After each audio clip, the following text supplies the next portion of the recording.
So with a full MotoGP grid confirmed and ready to go, and with the season itself not far away, we're just around the corner now, it means it's that time of year where I get to sit down and write my big list, worst to best, 12 to 1, who has the best rider lineup in MotoGP. So obviously, as I said, we're starting at the bottom. At number 12, newly formed partnership of Andrea Dovizioso and Darren Binder for the Yamaha RNF racing team, formerly SRT. Harsh on Dovi this, I think. Tad harsh on Dovi. He's obviously quality. He's only had 6 months off, really, when you think about it, in terms of actual race time. And I don't think he's necessarily going to be slow. I think he's going to be decent. But we are taking kind of an aggregate of the two riders when we do this. So with Darren Binder being a rookie straight up from Moto3, and not in the same way that maybe Jack Miller was, where he looked like he had a fair bit of quality about him. Jack, back in his Moto3 days, won a ton of races. So Darren's not quite coming in with that extra bit of oomph. So I've got them at 12. Not much to be said here. I think this one picks itself at 12. I mean, maybe you could argue with 11. I mean, no disrespect to Binder. I think he's going to be okay. I don't think he's going to be like Savadori bad, if that makes sense. It took Miller a long time to get up to speed as well, so if it takes him as long, and we know he's probably not as talented as Jack Miller, so they're 12.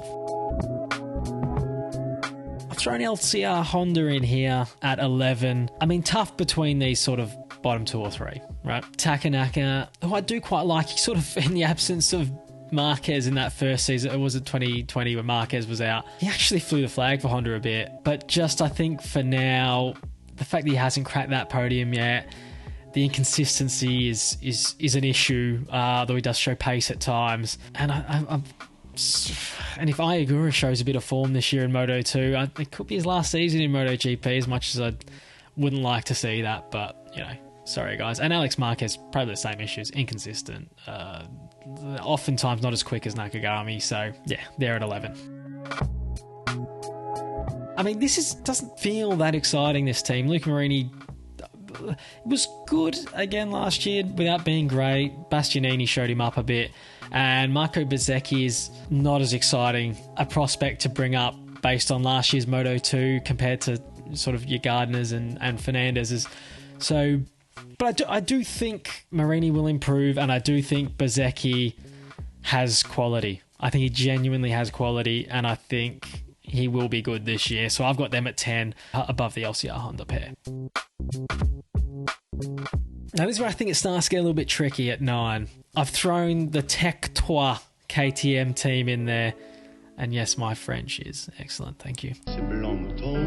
Ralph Fernandez and Remy Gardner. I know a lot of people are going to have this higher, and I 100% get it, because I kind of had them higher as I was working my list out, and then I slowly dropped them when I thought about it. This is a very exciting team. I probably wanted to have it higher, but kind of had to do a bit of reshuffling, because it all comes back to the fact they are both rookies. I mean, they probably are as good a rookie team as you could hope for at the moment, and they will be very good. The only thing that will stop these two from being super impressive is if the KTM's not very good, okay? Which is a distinct possibility. Yeah, got them at 9 because you just never know with a pair of rookies, although I suspect that by the end of the season, I'll be adjusting. You know, I'll be thinking I should have put them higher, because they're obviously going to be really good. It'll be like a duck to water for these two, I suspect.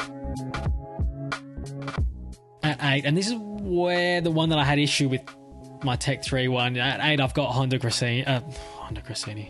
I'm living in the noughties. I've got Ducati Gresini. So Pramac will get this detailed So I've got the Gresini racing team powered by Ducati this season. Fabio De Gianantonio, I quite like. And if there was a reason, though, that I was going to drop this team, it would have been because of him, because of the, how many we got this year? 4 rookies. He's the least exciting, did the least in Moto2. Can win a race. So there's obvious quality there, and you never know when they come up who's going to... I mean, look at Quartararo. You know, but Bastianini's the reason I've got them above the Tech3 team here, because you've got a proven performer in MotoGP, a guy I think we can all acknowledge is one of the next big things, I think. So Raul and Remy are also 2 next big things. He's more of a next big thing because he's a proven next big thing, if you know what I mean. It makes sense to me. That's right, the Aprilia team at number 7. Another one that I was tempted to put higher because I really like Aleix Espargaro. I really think he's underrated, and I think he's always been that good, but just some riders just never get the chance, because if you're not that next level quick, the big teams aren't really going to look at you. But I think if I was a team in MotoGP and he was available and I was a midfield team, I'd 100% be looking at him to get more out of my bike than what is possible. So I really like him. Maverick Vinales is kind of the reason I've got them lower than some people might. I mean, he's also the reason I think a lot of people will have them higher than this, because you've got a proven race winner, and I can't argue with that. But I don't know, can I say, I'm a hater. I'm a hater.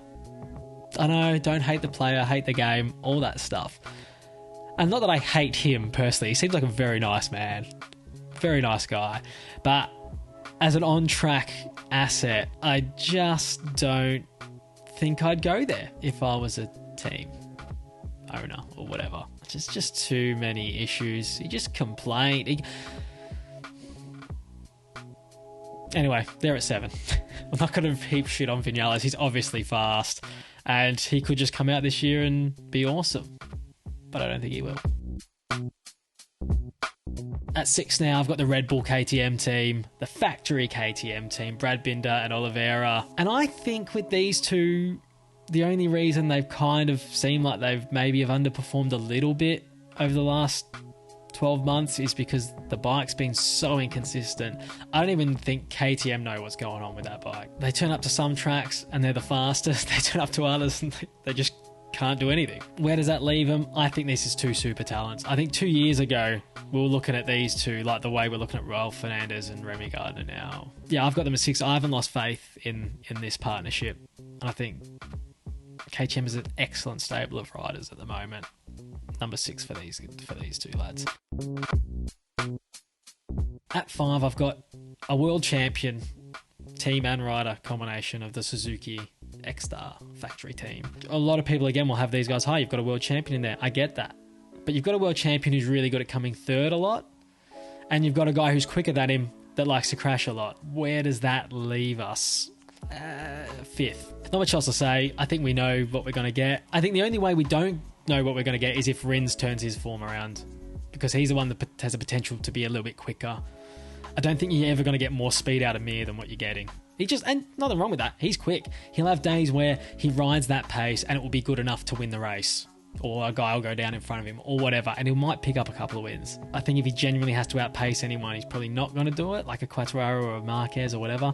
He's just not going to be quick enough. He's just going to come third. That's fine. There's nothing wrong with that. And you can see that can win you a world championship, and it did. Rins is the X-Factory type one here. He's got a little bit more pace.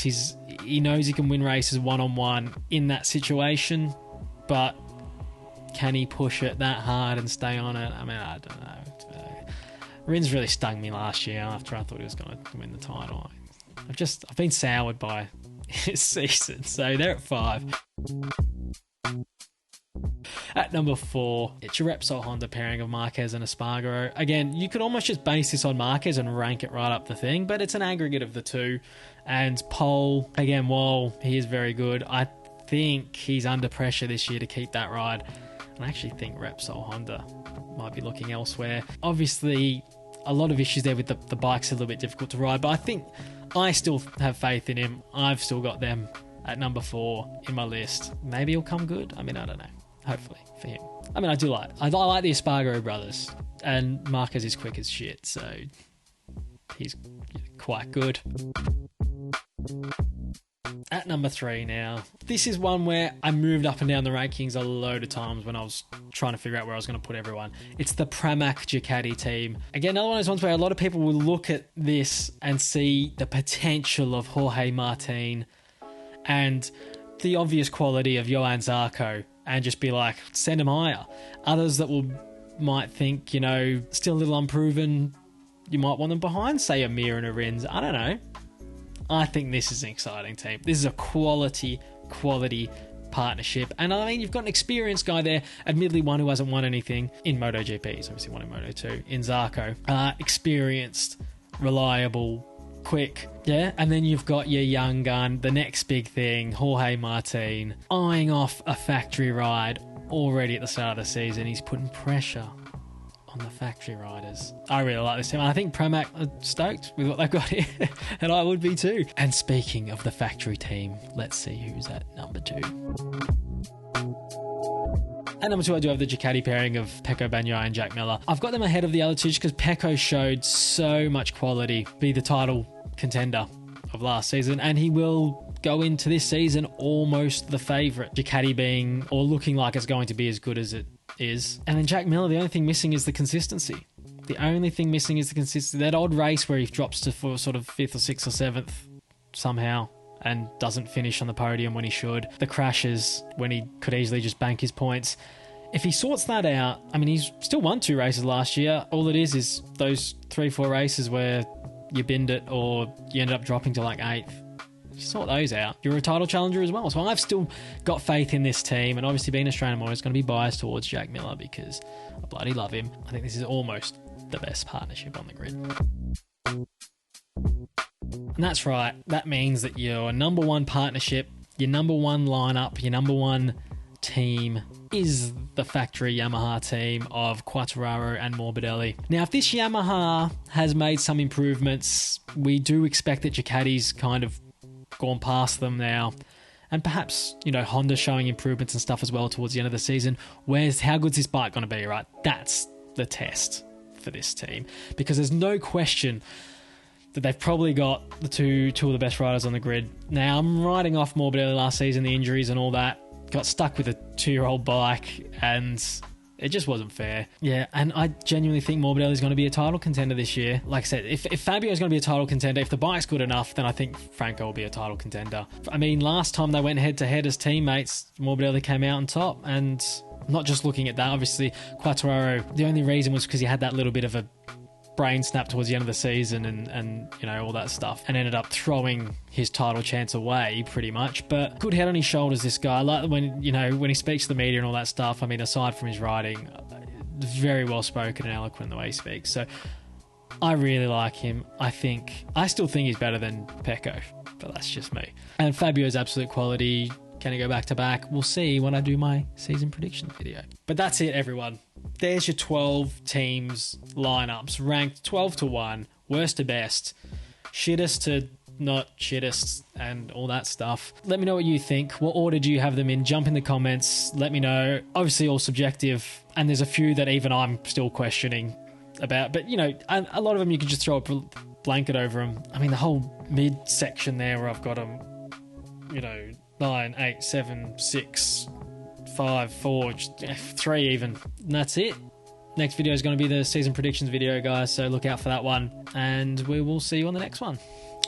Take it easy.